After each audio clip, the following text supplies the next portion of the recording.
Very good afternoon and welcome. आप देख रहे हैं आपके शेयर हमारी राय। इस कार्यक्रम में आप अपने शेयर बाजार से जुड़े सवालों के जवाब पाते हैं हमारे एक्सपर्ट से। आप इस प्रोग्राम को इस समय लाइव देख रहे हैं जागरण बिजनेस के यूट्यूब चैनल पे। और अगर आपका कोई भी सवाल हो शेयर बाजार से जुड़ा हुआ तो आप अपने सवाल को कमेंट सेक्शन में पोस्ट कर सकते हैं। उसे हम इसी कार्यक्रम में लेने की पूरी कोशिश करेंगे और आप ये मौका नहीं चूकिएगा क्योंकि आज हमारे बहुत ही खास मेहमान हमारे साथ जुड़ चुके हैं। Doctor Ravi Singh, he is senior vice president retail research at Religare broking, and he is also a known market expert. आपके चहेते। So very good afternoon Ravi ji and thank you so much for taking out time. Thank you ma'am, मुझे एक बार फिर से यहाँ पर बुलाने के लिए। और काफी टाइम से थोड़ा सा बीच में गैप हो गया, उसके लिए दर्शकों से पहले तो क्षमा मांग लो। जी बिल्कुल, आप दर्शक तो हमारे आपका इंतजार कर रहे होते हैं, लेकिन पहले हम मार्केट्स को देख लेते हैं। इस समय निफ्टी 24,793 के स्तर पर कामकाज करते हुए करीबन 180 अंकों की गिरावट अब देखने को मिल रही है। आज का जो लो है वो 24,750 के आसपास का बना, टू बी प्रिसाइज 24,755। जो रीसेंट लो हमने बाजार में देखा था निफ्टी का समवेयर अराउंड अक्टूबर 7, तो उसी लो के आसपास इस समय हम कामकाज करते हुए। बैंक निफ्टी 540 अंक नीचे कामकाज करते हुए 51,259 के आसपास का यहाँ पे स्तर देखने को मिल रहा है। आज जो अच्छी खासी पिटाई है वो ऑटो शेयरों में देखने को मिली।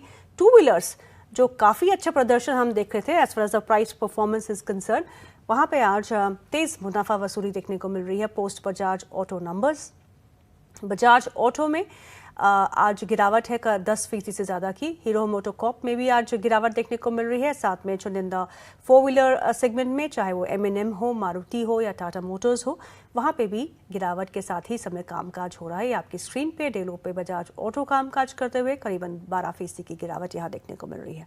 आज जो इंडेक्स बाजार को थोड़ा बहुत सहारा दिए हुए, इन द सेंस दैट अगर वो इंडेक्स आज अच्छा प्रदर्शन नहीं करता तो बाजार की दिशा और नीचे की तरफ होती, वो है IT इंडेक्स। डे हाई पे इस समय कामकाज करते हुए 42,813 का स्तर है। आज दो दिग्गज IT शेयर IT कंपनीज के नतीजे आने वाले हैं, वो है इन्फोसिस और HCL टेक।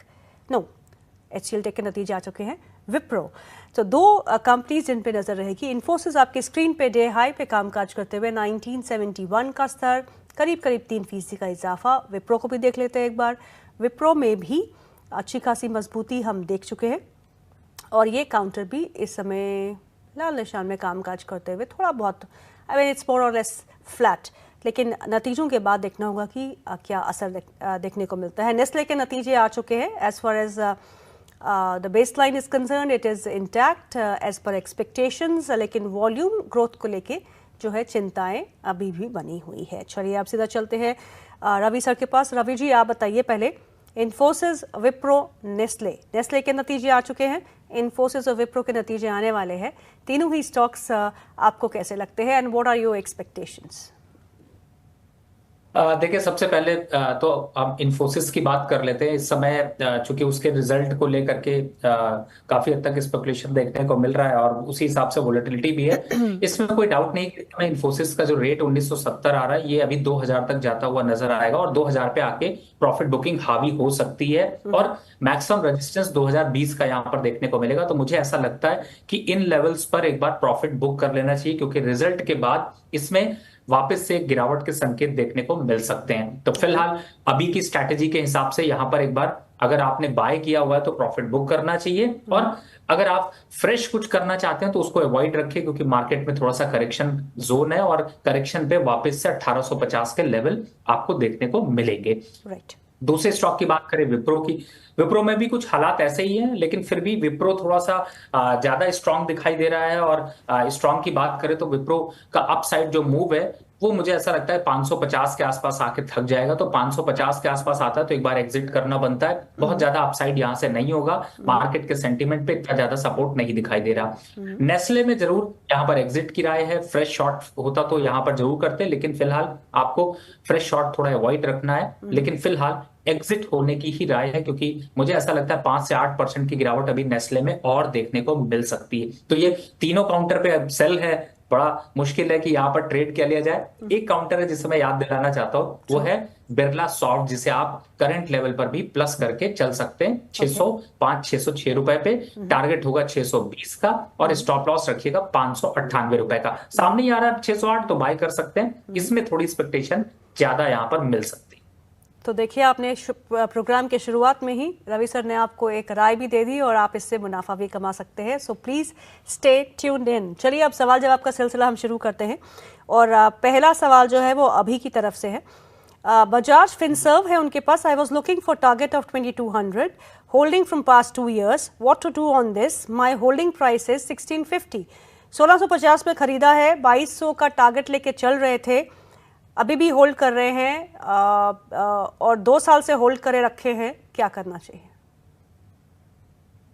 देखिए, थोड़ी सी दुविधा यहाँ पर गीतू मैम जरूर है, और थोड़ा सा मार्केट जो है ना वो करेक्टिव फेज में है। निफ्टी के पर्टिकुलर अगर लेवल्स की बात करें तो वो भी एक डाउनवर्ड चैनल पे, तो इस स्टॉक में भी अभी थोड़ा करेक्शन हो सकता है। लेकिन अगर आपका विजन 8 महीने 1 साल का है तो मुझे लगता है कि शायद आपको तब तो आपको रुकने की जरूरत है। लेकिन फिलहाल ये तैयारी कर लीजिए कि ये स्टॉक अभी 1750 1750 तक जा सकता है और उन लेवल्स पर आएगा तभी कुछ एक्युमुलेशन बनेगा। तब तक अभी करेक्शन जोन में रहेगा, थोड़ा टाइम ज्यादा लगेगा। और 1 साल का, चूंकि 1-2 साल का आप अगर व्यू रखते हैं तो थोड़ा यहां पर वेट किया जा सकता है। लेकिन तैयारी इस बात की जरूर करनी है कि 1750 के आसपास के लेवल जरूर आएंगे।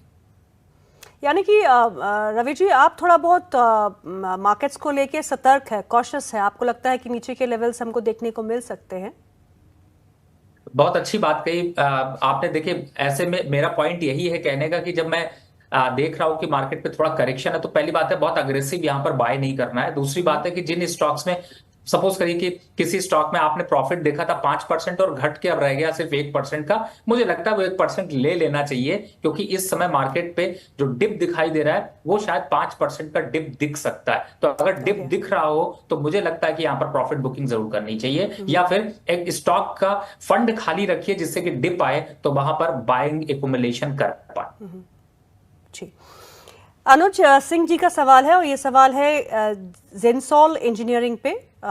उनको खरीदने का मन बन रहा है, जानना चाहते हैं कि क्या इन लेवल्स पे स्टॉक को खरीद सकते हैं? देखिए, फिलहाल तो अभी मुझे ऐसा नहीं लगता कि इस समय आपको खरीदना चाहिए। स्टॉक पूरी तरह से डाउनवर्ड चैनल पर चल रहा है और स्टॉक में थोड़ा करेक्शन के संकेत भी दिखाई दे रहे हैं। 5 से 8% के करेक्शन के बाद दोबारा एक बार सवाल पूछिएगा। नहीं तो लेवल्स अगर देखना है तो 750 के आसपास के लेवल आते हैं तो फिर वापस देखेंगे। तब तक अभी बाय मत करिए, बचाइए पैसा, थोड़ा रुकिए। जी, मोहित यादव जी का सवाल है और सवाल है इक्विटास स्मॉल फाइनेंस बैंक पे। आपका व्यू चाहते हैं लॉन्ग टर्म के लिए। देखिए, इक्विटास को मैंने बहुत पहले आपके चैनल पर रिकमेंड किया था, 100 के आसपास प्रॉफिट भी बुक किया। अभी गिरावट के ट्रेंड में है और मुझे लगता है कि ये गिरावट थोड़ी अभी यहाँ पर स्टेबल नहीं हो रही है। तो कंसोलिडेशन, नो ट्रेड जोन में एक्चुअली में ये स्टॉक ट्रेड हो रहा है टेक्निकली चार्ट पर। तो मुझे लगता है कि अभी आने वाले 3 महीने तक अगर आप इस पे फंड डाल के रखेंगे तो बहुत रिटर्न्स नहीं मिलेंगे। तो अगर आपका लंबा पैटर्न देखते हैं तो जरूर वापस आपको 100 के लेवल दिखाई देंगे। लेकिन फिलहाल आने वाले 3 महीने तक फंड आपका फंसा रहेगा, तो यहां पर आप चाहे तो वेट एंड वॉच की पॉलिसी कर सकते हैं। दीपक जी का सवाल है, रवि सर नमस्कार, मेरे 2 सवालों का जवाब जरूर दीजिएगा। लॉन्ग टर्म इन्वेस्टर हूं, MNM में 5 शेयर है at the rate of 2722 and PNB housing के शेयर्स है मेरे पास at the rate of 800 rupees each, क्या करना चाहिए? देखिए, लॉन्ग टर्म इन्वेस्टर है, धीरे धीरे करके SIP करते रहिए और इसी के साथ एक और ऐड कर लीजिए। PNB हाउसिंग की जगह आप दूसरा स्टॉक ऐड करिएगा, SBI 790 750 इन लेवल से SIP करते चलिए। और बिल्कुल आपने, अच्छा है कि आप क्लियर डायरेक्शन पे हैं। तीनों स्टॉक्स आपको अच्छे रिटर्न्स देते हुए नजर आएंगे और लॉन्ग टर्म पर आपको यहां पर FD से कहीं ज्यादा ग्रोथ, डबल FD की ग्रोथ आपको मिलेगी इन स्टॉक्स में। लेकिन विजन 3 से 5 साल का रखिए। चलिए, इस बीच एक खबर आ रही है कि Hyundai का IPO फुली सब्सक्राइब हो चुका है। बड़ा हवा बना रखा था इस IPO का, लेकिन अब जो है कल तक थोड़ा बहुत मुश्किल लग रहा था। प्राइस बैंड को लेकर चिंताएं सभी एनालिस्ट ने जताई थी, लेकिन अब ये IPO जो है वो फुली सब्सक्राइब हो चुका है। Ravi, your view on this IPO? देखिए मैम, वैसे इस IPO को चाहे हम लोग यहाँ पर राय दे या ना दे, इन्वेस्टर अपने मन की करेगा। जी, लेकिन मैं ये कहता हूं कि एक चीज यहां पर मैंने बस कॉशियस रखा है।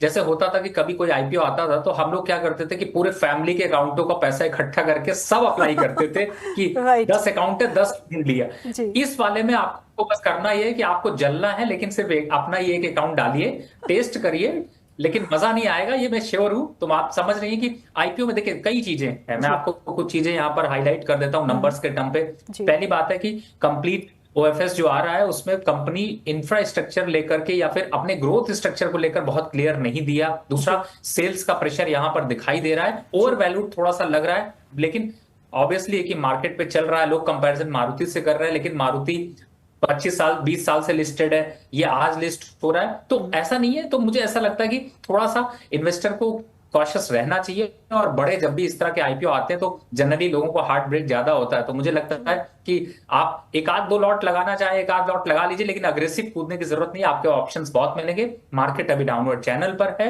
और स्टॉक में भी बहुत ज्यादा कुछ खास एक्सपेक्टेशन रिटर्न मिलने की नहीं है, तो कॉशियस होकर अप्लाई करिए। नहीं करेंगे तो कहेंगे छूट गया, तो इसलिए अप्लाई कर लीजिए, लेकिन बहुत ज्यादा कुछ नहीं। राइट। तुषार जी का सवाल है, very good afternoon sir, sell मैंने बाई किया है 136 पे और 6 महीने से 1 साल तक मैं निवेशित रह सकता हूं, क्या करना चाहिए? देखिए वैसे तो रिसेंट डेज में मैं इसलिए आपको कोट कर रहा हूं क्योंकि बहुत से लोगों ने मेटल पे देखा था, मैंने नेशनल एल्युमिनियम, हिंडाल्को, सेल, इन सभी पे प्रॉफिट एक बार बुक कराया है। 1 साल के विजन के हिसाब से भी अगर आप प्रॉफिट में हैं तो एक बार को बुक कर लीजिए, नहीं तो अगर आप होल्ड करना चाहते हो तो 156 के टारगेट के लिए यहां पर अभी आप पोजीशन को होल्ड करके चल सकते हैं। और नेशनल एल्युमिनियम तो बिल्कुल, इन सब पे तो प्रॉफिट बुक कर लीजिए, थोड़ा मार्केट करेक्ट होगा, 5% नीचे मिलने के चांसेस है और 5% का प्रॉफिट बहुत बड़ा होता है, तो मुझे लगता है प्रॉफिट बुक करने में ज्यादा समझदारी है। जी। तुषार का सवाल है, ये सवाल है पीसी ज्वेलर्स पे, उनके पास शेयर पड़े हुए हैं at the price of 200 rupees, no 156 पर शेयर, क्या करना चाहिए? देखिए फिलहाल मैं इनके माध्यम से कहूंगा, you are lucky, most lucky man, कि आपको इस पे प्रॉफिट आ रहा है, तुरंत बुक कर लीजिए। स्टॉक के फंडामेंटल बहुत पुअर हैं, स्पेकुलेटिव स्टॉक है और ज्यादातर मूवमेंट जो है वो स्पेकुलेटिव ही देखने को मिलती है लो वॉल्यूम के साथ। तुरंत बुक कर लीजिए बिना सोचे समझे। जब तक बात कर रहा हूं, अगर आपको लगाना है तो अच्छे फंडामेंटल स्टॉक में लगाइए और इस तरीके की न्यूज अपडेटेड स्टॉक से थोड़ा दूर रहिए। फिलहाल बुक कर लीजिए, लकी। सोमिक डे का सवाल है कैप्री ग्लोबल पे, CAPRI, कैप्री ग्लोबल, उनके पास शेयर्स है at the rate of 250, loss he loss हो रहा है इन शेयरों में, क्या करना चाहिए? देखिए आपको आंसर आपने खुद ही दे दिया है, लॉस ही लॉस हो रहा है तो एग्जिट कर लीजिए। मैंने अभी जैसे स्टॉक्स कुछ एक दो रिकमेंड किए, उनकी तरफ मूव कर जाइए। फिलहाल कैप्री ग्लोबल अभी डाउन है और 170 रुपए आ सकता है, चॉइस आपकी है सर, अगर आप रखना चाहें तो आप रख भी सकते हैं, नहीं तो 170 तक का लेवल आएगा, फिर वहां पे वापस से गीतू मैम को तंग करिएगा, सवाल पूछिएगा जागरण पे, जिससे कि आपको पता चल सके कि कहां पे निवेश करना है। जी। सुमन का सवाल है TBZ पे, उनके पास TBZ है, शॉर्ट टर्म का टारगेट मांग रहे हैं आपसे।